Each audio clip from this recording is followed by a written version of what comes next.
Having some technical difficulties, but that never stopped me before. And I'm going to straighten this out. We're going to take a look at the syllabus today.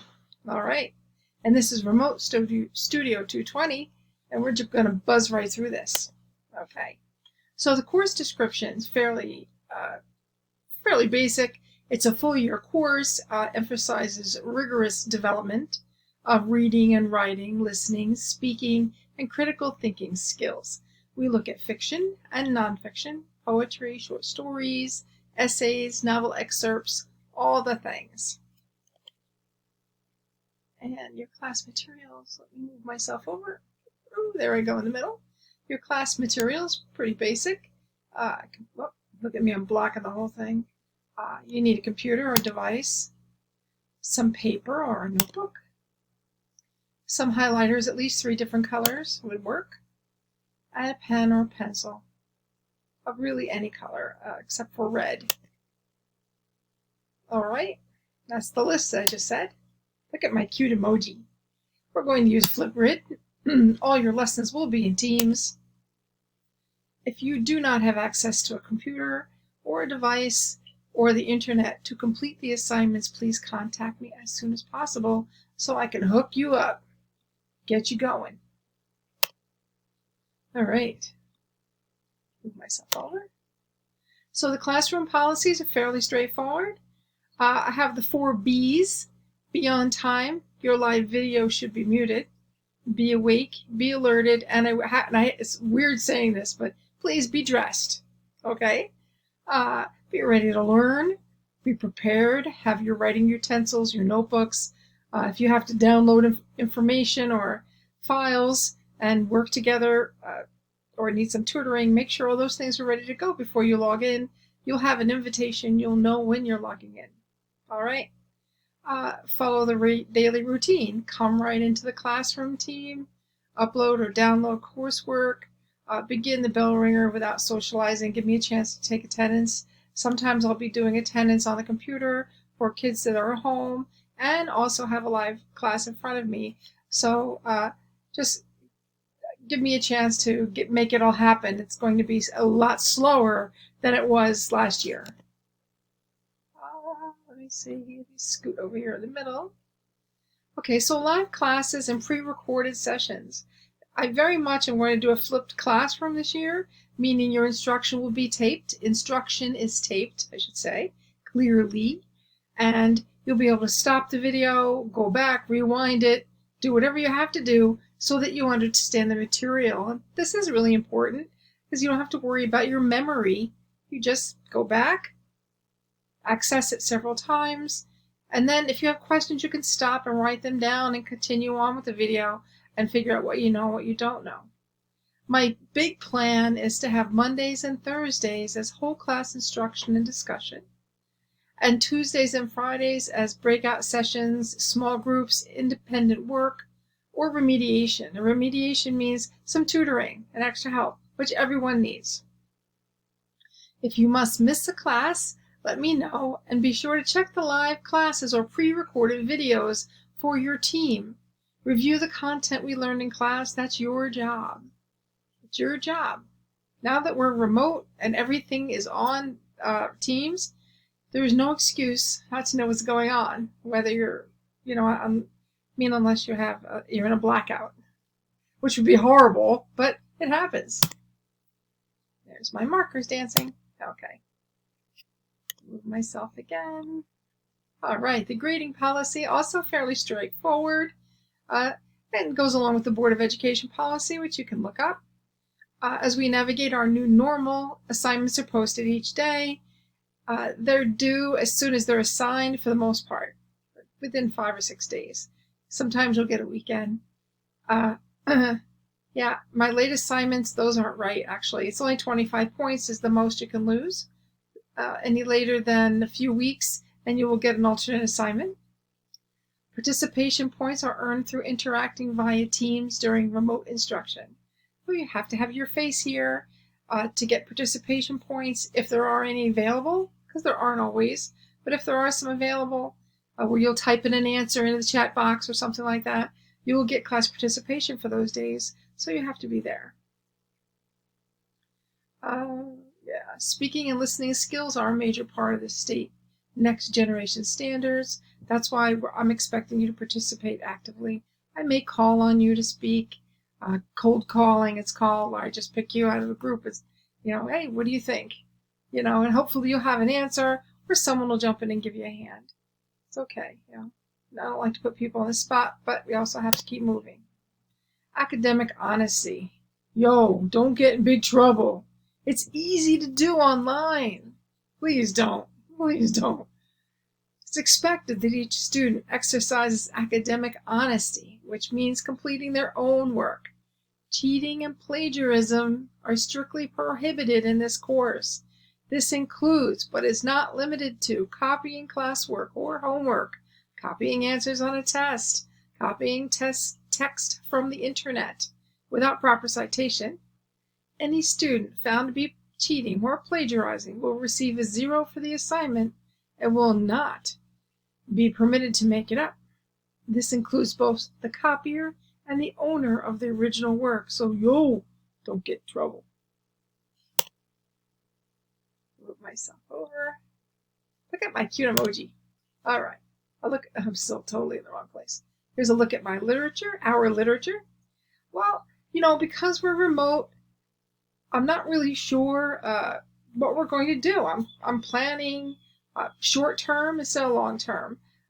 They don't want us to give you any books, so if we do some books, there will be short pieces, and you'll have it delivered electronically. Our librarian, Mrs. Byrne, will deliver a book to you from Overdrive electronically once I decide if and when I want to assign one. Otherwise, we're going to do some small pieces, lots of short stories, some nonfiction, maybe some poetry. There's so many things to choose from other than giving you a novel. But we do have some essential questions, right, that the course focuses on. So how do my identities, cultures, and society shape my experience in the world? What parallels can be seen in events from the past in today's society? And how do authors promote or challenge cultural stereotypes? That's a little bit of a look. Oh, there I am, right in front of the bookcase. Because you never know where to go. Go over my emoji. Pretty cute emoji.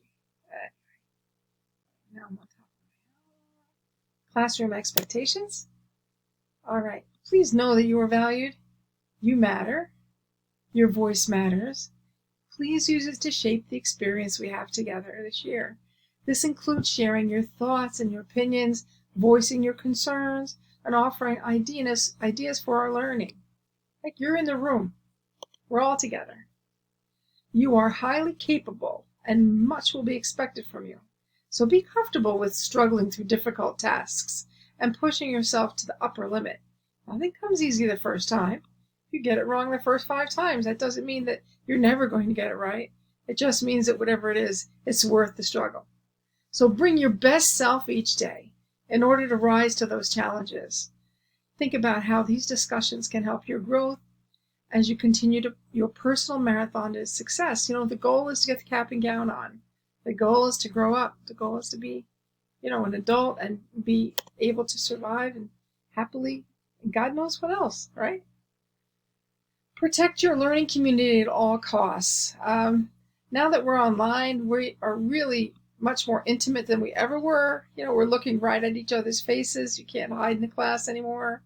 The classroom, whether it's virtual or otherwise, is a shared, safe place for all of us. So let's protect it by not using profanity or oppressive speech like racism, sexist, homophobic language like that. It threatens the safety of members of our classroom learning community. It's just as much your responsibility as your teachers to maintain a safe and welcoming environment that's rooted in love and tolerance and a little fun.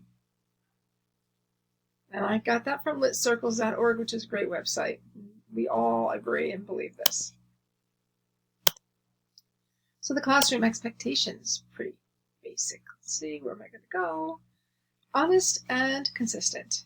Please share with me any issues that arise in the classroom or at home that may hinder your academic success. I'm not clairvoyant. I can't read your mind. You have to let me know. We have to share, share, share. Make sure you give me your undivided attention during those live lessons to ensure that you don't miss anything. Because that's the biggest mistake. If you're fooling around with your phone or you're distracted, you're just missing it.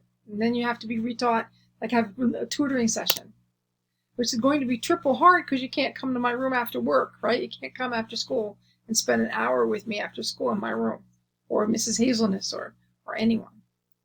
When you have earned a good grade, enjoy the outcome of all your hard work. You really do need to celebrate, right? Your personal success is a big deal. It's hard earned. It's hard work. Make sure you do your best work. Don't rush through assignments. If you take the easiest way of completion, it demonstrates a poor attitude. It will only make future assignments harder. Shortcuts don't teach you anything. They really don't. They're short-term solutions in a long-term life. And the tutorial hours and the office hours, right? We need to discuss it. We need to discuss it, whatever it is. If you need additional help or one-on-one or in a small group, you can attend weekly tutorials and office hours via Teams. But you have to make an appointment because I don't have any set hours right now. I have different things to do during the day that I've never had to do before, plus live lessons, at least 5 a day. But I am here to help you, and I'd like you to take advantage of my presence. So if you shoot me an email and say, hey, when are you available tomorrow for 45 minutes, I'll find a spot and squeeze you in. All right? But I can't read your mind. I'm not a mind reader. You have to reach out to me and let me help you. All right, what's next? So this syllabus, this is what we just did. Move myself away. All right. This was your syllabus, such as it is, and you have to confirm it. There's a confirmation link that I put in the General tab in Teams. So students and parents, please complete the form and read the syllabus. And if you have any questions, please reach out to my email and answer them. Ask them so I can answer them. We're going to have a crazy year, but we're going to be here and we're going to do our best. You do your best. I promise I'll do my best. And we're going to get through this together. I'm happy to see you. I'm very happy that I get to see you every day on the video. I think that we're going to have a good time. And we're going to do some new stuff. All right? Did you see your new assignment, your very first assignment, your intro video? Take a look at it and learn how to use Flipgrid because I have a lot of interesting things I want to do with it. All right. Ta-ta for now. Wait, let me move myself to the middle. Hold on. There I am. All right, you guys. I love you. I'll see you soon. Everything's cool. Take a deep breath. It's going to be all right. I'm a gentle grader and I'm a gentle person. I'm not the enemy. But I do want you to learn how to read and write. So when you get to 11th grade, you can do it. Because 11th grade is different than 10th grade. All right. Take care, my friends. Be very good. And be patient with yourself. And patient with us. All right. Take care. Bye. Where am I? Peace, man. Bye. All right.